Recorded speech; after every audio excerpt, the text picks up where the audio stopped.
సంఘం పిలుపు మేరకు 1వ తారీఖు నుండి దశలవారీ ఆందోళనలో భాగంగా ఇవాళ కడప జిల్లా కేంద్రంలో ఉన్నటువంటి సబ్ రిజిస్ట్రార్లకు, జిల్లా రిజిస్ట్రార్కు, డిఐజీ గారికి వినతి పత్రాలు ఇచ్చేటువంటి కార్యక్రమం జరుగుతూ ఉంది. మొదటగా కడప రూరల్ సబ్ రిజిస్ట్రార్ గారికి వినతి పత్రం ఇవ్వడం జరిగింది. ఆంధ్రప్రదేశ్ రాష్ట్ర ప్రభుత్వం రిజిస్ట్రేషన్ శాఖను ప్రైవేటు పరం చేసి రిజిస్ట్రేషన్ సేవా కేంద్రాలు ఏర్పాటు చేయాలని గత నెల 23వ తేదీ మంత్రివర్గ సమావేశంలో ఆమోదించుకొని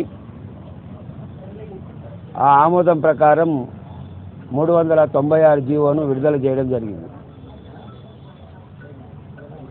అన్ని శాఖలను ప్రైవేటు పరం చేస్తే ఈ ఆంధ్రప్రదేశ్లో ఉన్నటువంటి శాఖలు ప్రభుత్వ రంగంలో ఏవి కొనసాగుతాయో ప్రభుత్వానికే తెలియనటువంటి పరిస్థితిలో ఉన్నటువంటిది కూటమి ప్రభుత్వం. చంద్రబాబు నాయుడు గతంలో ఎన్నికల సందర్భంగా చెప్పినటువంటి వాగ్దానాలు, ఇచ్చినటువంటి హామీలు అన్నీ కూడా ఈ రాష్ట్రంలో ఉన్నటువంటి జనాభా ఎంతైతే 5,58,00,000 పైబడి ఉందో వారందరికీ సంపదను సృష్టించి వారందరినీ ఆర్థికంగా మంచి స్థాయిలో చూస్తామని చెప్పినటువంటి చంద్రబాబు నాయుడు గారు ఆర్థిక వనరులన్నింటినీ కూడా ప్రైవేటు పరం చేయడం అనేది దుర్మార్గం అని చెప్పేసి మేము దస్తావేజు లేఖర్ల సంక్షేమ సంఘంగా తెలియజేస్తూ ఉన్నాం. ఏ శాఖ అయినా రిజిస్ట్రేషన్ చేసేదానికి ఉన్నటువంటి పరిస్థితులు వేరు. రిజిస్ట్రేషన్ శాఖ ప్రైవేటీకరణ చేస్తే అంతకంటే మూర్ఖత్వం లేదని చెప్పేసి నేను చెప్తా ఉన్నా. ఇక్కడ ఆస్తుల భద్రత, ధన మాన ప్రాణాలకు సంబంధించినటువంటి వ్యవస్థ రిజిస్ట్రేషన్ డిపార్ట్మెంటు. ఇవాళ రిజిస్ట్రేషన్ డిపార్ట్మెంట్ను ప్రైవేటీకరిస్తే ఆన్లైన్ సిస్టంలో ఉన్నటువంటివి, డిజిటలైజేషన్ సిస్టంలో ఉండేటువంటివి ప్రజల ఆస్తులకు ఏమాత్రం భద్రత కల్పించాలని చెప్పేసి ఆలోచన ఉందా అని చెప్పేసి అడుగుతా ఉన్నాం.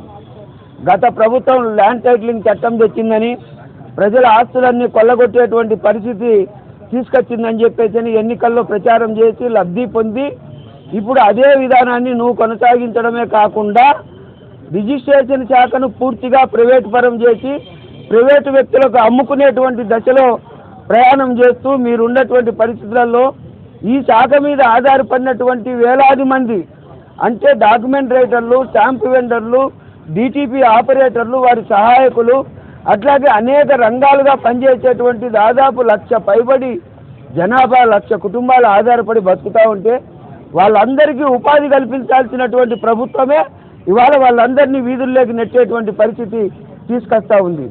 ఎవడైనా కానీ చెబితే వినాలి, నీకు తెలియకపోతే తెలుసుకోవాలి. రాష్ట్ర ప్రభుత్వం తెలుసుకునేటువంటి ఇదిలో లేదు. తనకు మాత్రం ఆదాయం తప్ప ఇంకొకటి ఆచరణ చేయకూడదు అనేటువంటి నియమంలో పరిపాలిస్తూ ఉన్నట్టుంది. ఇవాళ రాష్ట్ర ప్రభుత్వం 3,60,000 కోట్లు అప్పు చేశావు.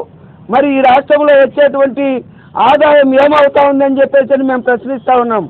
ఈ రాష్ట్రంలో ఇంకొక శాఖ మాత్రమే ఉంది. ట్రాన్స్పోర్ట్ ప్రైవేటీకరణ చేశావు, మెడికల్ కాలేజీలు ప్రైవేటీకరణ చేశావు, అట్లాగే పోర్టులు ప్రైవేటీకరణ చేశావు, మున్సిపాలిటీని ప్రైవేటీకరణ చేశావు, అన్ని రంగాలతో పాటు రిజిస్ట్రేషన్ శాఖ ప్రైవేటీకరణ చేశావు. ఇంకా చేయాల్సింది ఎక్సైజ్ శాఖను కూడా ప్రైవేట్ పరం చేయి. అది చేసిన తర్వాత ఒక్కొక్క మంత్రిని ఒక్కొక్క జిందాల్కో, లేకపోతే ఒక్కొక్క ఆదానికో, ఒక్కొక్క అంబానీకో, ఒక్కొక్క రిలయన్స్ వాడికో ఒక్కొక్క మంత్రిత్వ శాఖను అమ్మేసి చివరికి వీళ్ళందరికీ సంబంధించినటువంటి అధిష్టానం అనేటువంటి ఒక ముఖ్యమంత్రి పదవిని కూడా ఆదానికి అమ్మేస్తే ఆయన అక్కడి నుండి పరిపాలన చేస్తాడని చెప్పేసి మేము చెప్తా ఉన్నాం. ఈ రాష్ట్రంలో అన్నీ అమ్ముకున్నాక నువ్వెందుకు, నీ మంత్రివర్గం ఎందుకు, నీ ఎమ్మెల్యేలు ఎందుకు, ఈ రాష్ట్ర ప్రభుత్వం ఎందుకు అని చెప్పేసి మేము ప్రశ్నిస్తూ ఉన్నాం. మా జీవనాధారం పోగొట్టేటువంటి ఇదిలో సంపద సృష్టిస్తానని చెప్తా ఉన్నావు, సంపదనంతా అమ్ముకుంటా ఉన్నావు.